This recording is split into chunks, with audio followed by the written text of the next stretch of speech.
यशोदा मैया कहती है कि जब कन्हैया छोटा था और रोता था तो मैं सारा काम छोड़ देती थी, और आज मेरा रो रो कर बुरा हाल है और वो खुद नहीं आया। उसने अपने मित्र को भेजा है मेरा हाल चाल जानने के लिए। उद्धव ने बोला, मैया आप कृष्ण को खुदगर्ज ना समझिए, लेकिन मैं जब यहाँ आ रहा था ना तो देवकी माता ने मुझसे कहा कि यशोदा से जाकर कहना कि धन्य है तेरे लालन पालन को, लेकिन मैं तुझसे एक दो बातें पूछना चाहती हूँ। देवकी माता कहती हैं कि तुमने कहा था कि कन्हैया बहुत चंचल है, बहुत शैतानियां करता है, दिन भर भागता दौड़ता रहता है, हंसता खेलता रहता है, पर वो जब से मथुरा आया है घर से बाहर पैर तक नहीं रखता। शैतानियां करना तो दूर, हंसना खेलना तो दूर, मैंने आज तक उसे मुस्कुराते नहीं देखा कि कृष्ण मुस्कुराता कैसे है। तुमने कहा था कि कृष्ण खाने पीने का बड़ा शौकीन है, तुम उसे दिन में 8-8 बार भोजन करवाती हो। एक दिन मैंने उसके लिए गौरस से बनी एक मिठाई बनाई, उसे मैंने जैसे ही परोसा तो जो कृष्ण थाली को प्रणाम करता था उठकर चला गया।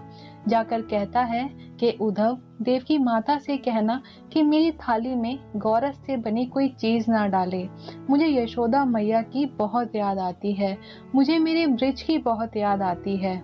इससे ज्यादा यशोदा मैया सुन ही ना पाई और मूर्छा को प्राप्त हो गई। नंद बाबा कहते हैं कि ये इतनी देर ही आराम करती है जब तक ये बेहोश रहती है, वरना पूरे ब्रिज में पागलों की तरह घूमती रहती है। घर घर जाकर कहती है कि तुमने मेरे कृष्ण को देखा है, मेरा बेटा आया क्या? मैं जानती हूँ वो बहुत चोरियां करता है, कहीं तुमने उसे अपने घर में बांध तो नहीं रखा? मैं उसे अब कभी चोरी नहीं करने दूंगी, मैं उसे अपने घर में बांध कर रखूंगी। वो किसी को परेशान नहीं करेगा, वो किसी का नुकसान नहीं करेगा, बस उसको लौटा दो। वृक्षों से पूछती है, तुमने कृष्ण को देखा क्या? गोवर्धन पर्वत से पूछती है, तुमने कृष्ण को देखा क्या? तुम्हें तो वो बहुत प्रेम करता था, उसने पूजा करवाई थी तुम्हारी, तुमने उसे देखा क्या? वो मिले तो उसे कहना उसकी माता उसे बहुत याद करती है, उसके बिना बिल्कुल नहीं रह पा रही। उद्धव जी ने नंद बाबा की सारी बातें सुनी। उन्हें अपना कार्य याद आया कि वो किस काम के लिए यहाँ आए थे। उद्धव जी कहते हैं, नंद बाबा आप बड़े सौभाग्यशाली हो जो स्वयं भगवान ने आपके यहाँ जन्म लिया। लेकिन एक बात आप समझ लें कि जिसने आपके यहाँ जन्म लिया वो किसी का पुत्र नहीं था, वे तो परम पिता परमेश्वर है, भगवान विष्णु का अवतार है। वो किसी का बेटा नहीं है, किसी का कुछ नहीं है, वो भगवान है बस। ये तो उनकी लीला थी, वो आपके घर आए और लीला करके चले गए। नंद बाबा कहते हैं, मैं तो तुम्हें बहुत ज्ञानी बालक समझता था, तुम तो बड़े साधारण बालक निकले। क्या कहा तुमने कि वो भगवान है? अरे भगवान के एक लक्षण नहीं है उसमें, भगवान सबका पेट भरते हैं। वो कहते हैं ना कि भगवान कभी किसी को भूखा नहीं सोने देते, भगवान सबका पेट भरते हैं। तो जो सबका पेट भरते हैं, अन्न का भंडार है जिसके पास, उसको भूख लग सकती है क्या? वो भूख से तड़प सकता है? जो भगवान सबका पालनहारा है, जिसके पास भंडार भरे पड़े हैं, नंद बाबा कहते हैं कि मैंने अपने बेटे को भूख से बिलखते हुए देखा है, रोते हुए देखा है यशोदा के सामने कि मैया मुझे बड़ी जोरों से भूख लगी है। तुम कहते हो कि वो भगवान है? क्या कमी है उसके पास किसी चीज की कि वो रोए? भगवान तो सत्य की राह पर चलना सिखाते हैं। मेरा बेटा बात बात पर झूठ बोलता है, चोरियां करता है। नंद बाबा कहते हैं कि तुम कहते हो कि वो भगवान है, और चलो मान लिया कि वो भगवान है, मुझसे गलती हुई, मैं तो इंसान हूँ, मुझसे गलती हो सकती है कि मैंने उसको अपना बेटा कहा। लेकिन जिसे तुम भगवान कह रहे हो, क्या भगवान से गलती हो सकती है? भगवान कभी कुछ गलत नहीं कर सकते। उसने मुझे कितनी बार बाबा कहा है, यशोदा को मैया कहा है। अरे जब गोपियां कहती थी ना कि यशोदा मैया गोरी, नंद बाबा गोरे, बलदाऊ भैया गोरे, तो तू कहाँ से आ गया काला, तू इनका बेटा नहीं है। तो कृष्ण क्रोध में आकर कहता था कि मैया जाकर कह दे मरी से कि मैं तेरा ही छोरा हूँ, और तुम कहते हो कि वो भगवान है। पर नंद बाबा ने आखिर में एक ही बात कही कि तुम्हें क्या लगता है, तुम्हारा ये कहना कि वो भगवान है, ये मेरी वीर्य वेदना को कम कर देगा? उद्धव जी बोले, हाँ, अभी तो आप ये सोचकर रो रहे थे ना कि वो आपका बेटा है, आपको छोड़कर चला गया। वो तो भगवान है। नंद बाबा कहते हैं, अगर तुम थोड़े भी समझदार होते तो एक बात समझते। कैसी बात? एक बात बताइए, जीवन में जब आप हार जाते हैं, हर कोई आपका साथ छोड़ देता है, तो आपको किसका सहारा होता है? जाहिर सी बात है, भगवान का। हर किसी को यही सीख दी जाती है कि कोई भी साथ छोड़े तो घबराना मत, भगवान हमेशा तुम्हारे साथ है। कोई गलत कदम मत उठाना, भगवान हमेशा तुम्हारा साथ देंगे। नंद बाबा कहते हैं, अरे आज तक तो यही सोचा था कि मेरा बेटा मुझे छोड़कर चला गया। चलो कोई बात नहीं, कितने बेटे होते हैं जो माता पिता का साथ छोड़ जाते हैं। मैं कोई अनोखा नहीं था ऐसा, तो मैंने भी सोचा कि मेरे वाले ने भी छोड़ दिया और यही सोचकर रोता था कि चलो कोई बात नहीं, भगवान तो है, उसके सहारे ही जी लूंगा। लेकिन तुमने ये क्या बता दिया? तुम्हारे कहने का मतलब है कि भगवान ने मुझे छोड़ दिया, भगवान मेरा घर छोड़कर चले गए, तो अब मैं किसके लिए रहूं? तुम सब वेद उपनिषदों में यही तो लिखते हो कि हर कोई साथ छोड़ सकता है, लेकिन भगवान कभी साथ नहीं छोड़ते। तुम्हारे कहने का मतलब है कि उसने ही मेरा साथ छोड़ दिया, तो अब मेरे पास कोई कारण नहीं है जीवित रहने का। ये तुमने क्या कह दिया? नंद बाबा ये सुनते ही रोने लगे। उद्धव जी को कोई जवाब नहीं मिल रहा कहने को। क्या कहें, बात तो सच्ची है। आज इस कथा के जरिए मैं आप सभी को यही तो बताना चाहती हूँ कि कोई भी गलत कदम मत उठाना, क्योंकि भले ही सब साथ छोड़ दें, लेकिन भगवान हमेशा आपके साथ है। तो नंद बाबा कहते हैं कि ये तुमने क्या बता दिया? भगवान ने मेरा घर छोड़ दिया, वो मुझे त्याग कर चला गया। उद्धव जी नंद बाबा को कुछ नहीं कह पाते और चले जाते हैं वहाँ से। वहाँ से थोड़ी दूर जाते हैं, कुछ गोपियाँ बैठकर बातें कर रही हैं। गोपियाँ कहती हैं, अरे ये सोने का रथ किसका है? दूसरी गोपी कहती है कि ये रथ मथुरा का है, याद नहीं तुम्हें? अरे वो अक्रूर इसी रथ में आया था, हमारे कन्हैया को इसी रथ में बिठा कर ले गया था, तो अब क्या लेने आया है? सब कुछ तो लेकर चला गया। बोली, नहीं पता क्या, कंस की मृत्यु हो गई है, तो श्राद्ध के लिए मांस लेने आया है। श्राद्ध में मांस कौन परोसता है?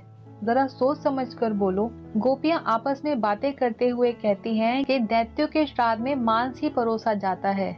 चलो परोसा जाता होगा, पर ब्रिज में मांस कहाँ मिलेगा? यहाँ तो दूध दही माखन ही बेचते हैं हम। बोली, ये मथुरा वासी हैं, बड़े चालाक हैं, अच्छे से पता है इनको कि कृष्ण के जाने के बाद वृंदावन वृंदावन नहीं रहा, शमशान घाट बन चुका है। यहाँ सब मृत ही तो घूम रहे हैं, कहने को जी रहे हैं, लेकिन अंदर से सब मर चुके हैं और इन्हें अपने स्वाद का भी पूरा ध्यान है। दूसरी गोपी बोली, क्यों? बोली, कहा जाता है ना कि जो प्रेमी होते हैं, जिनके मन में अटूट प्रेम होता है, उनका हृदय भी बहुत मीठा होता है। इसीलिए तो कह रही हूँ कि इन्होंने अपने स्वाद का भी ध्यान रखा है। तो दूसरी गोपी ने कहा कि अगर ये तुम्हारा हृदय मांगेंगे तो तुम दे दोगी? बोली, क्यों नहीं? अरे मामा के श्राद्ध में भांजा भी तो होगा, सारे काम तो वही संभाल रहा होगा, वो दूर से देखकर पहचान लेगा कि ये किस गोपी का हृदय है। उसे हम नहीं मिल सकते तो क्या, हमारा हृदय तो देख लेगा कि हम कितना तड़प रहे हैं उससे मिलने के लिए, कैसा भाव है गोपियों के मन में अपने कन्हैया के लिए। अब उद्धव जी आते हैं। देखकर गोपियां समझ जाती है कि इन्हें कृष्ण ने ही भेजा है। उन्हें आसन पर बैठाती है। बैठाते ही गोपियों ने कहा, ये जो वस्त्र पहने हैं तुमने और ये जो सोने का मुकुट पहना है, ये आपको कन्हैया ने पहनाए हैं? बोले, हाँ, तुम्हें कैसे पता? गोपियां बोली कि अपना ऐश्वर्य दिखा रहे हैं हमें। यहाँ गोपियां उद्धव जी को अपना गुस्सा दिखा रही हैं कि वे कृष्ण से नाराज हैं। कृष्ण राजा बन गए हैं तो हमें जता रहे हैं कि वे बड़े हो गए हैं, वरना क्या जरूरत थी इस गांव में सोने के आभूषण पहनकर घूमने की। उद्धव जी कहते हैं कि इतना क्रोधित क्यों हो रही हो? अरे तुम्हारे लिए संदेश भेजा है। कैसा संदेश? उद्धव जी कहते हैं कि ये रोना धोना बंद करो, ये प्रेम इत्यादि छोड़ो, ज्ञान मार्ग पर चलो। ज्ञान मार्ग पर चलकर भी तो भगवत की प्राप्ति की जा सकती है, स्वर्ग मिलता है। जिसकी याद में तुम रो रही हो वो किसी का पुत्र नहीं है, उसकी आंख नहीं है, उसके हाथ नहीं है, उसके नेत्र नहीं है, उसके पैर नहीं है, वो तो बस एक शक्ति है। गोपियों ने कहा कि आंखें नहीं हैं तो किसकी आंखों में यशोदा मैया मोटा मोटा काजल लगाया करती थी। अगर हाथ नहीं है तो हमारी मटकियां किसने फोड़ी। अगर पैर नहीं है तो हमारी गैयों को चराने कौन ले जाया करता था। अरे इतनी मुश्किल से तो हमने उसमें प्रेम रस भरा है, भक्ति भाव भरे हैं, और फिर तुम उसे रूखा सूखा बनाना चाहते हो ज्ञान ज्ञान करके। और क्या कहा तुमने कि मन को कहाँ लगाएं? उद्धव जी कहते हैं कि ज्ञान मार्ग पर। तो आप तो बड़े ज्ञानी हैं। उद्धव जी बोले कि हाँ हूँ।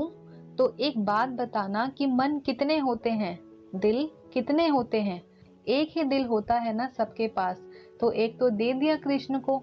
अब कौन सा मन लगाएं ज्ञान मार्ग पर, बचा ही नहीं। और चलिए आप कहते हैं कि मन को ज्ञान मार्ग पर लगाएं, उससे क्या होगा? बोले स्वर्ग मिलेगा। यहाँ हर व्यक्ति को स्वर्ग चाहिए होगा। मृत्यु के बाद कहाँ जाना चाहोगे आप, नर्क या स्वर्ग? जाहिर सी बात है कि सब स्वर्ग ही जाना चाहेंगे, लेकिन गोपियों ने कहा कि ठोकर मारते हैं हम ऐसे स्वर्ग को जो हमें कृष्ण प्रेम से दूर करे। और अगर कृष्ण प्रेम में रहने से हमें नर्क की प्राप्ति होती है तो जन्म जन्म तक हम नर्क को स्वीकार करते हैं। उद्धव जी ने कहा कि अभी तो कह रही थी कि कृष्ण अपना ऐश्वर्य दिखा रहे हैं, राजा बन गए हैं, ऐसा कर रहे हैं, लेकिन अब उनके लिए नर्क जाने को तैयार हो। उनसे क्रोध भी है और उनकी बातें बंद नहीं करती। उद्धव जी ने जब ये प्रश्न पूछा तो गोपियां कहती हैं कि इसी को प्रेम कहते हैं। प्रेम की रीत ही उल्टी है, इसे समझना सबके बस की बात नहीं। प्रेम यही है कि कार्य को छोड़ा जा सकता है, लेकिन कार्य की कथा को नहीं छोड़ा जा सकता। भले ही कृष्ण हमारे पास नहीं है, पर वो हमारे जीने का आधार है। और हमें मालूम है कि आपको हमारी बातें समझ नहीं आ रही होंगी, हम आपको पागल नजर आ रहे होंगे। सबको लगते हैं, किसी को समझ नहीं आता, पर हमें पता है कि हमारी बातें या तो हम समझते हैं या हमारा कृष्णा समझता है। जय श्री राधे कृष्णा।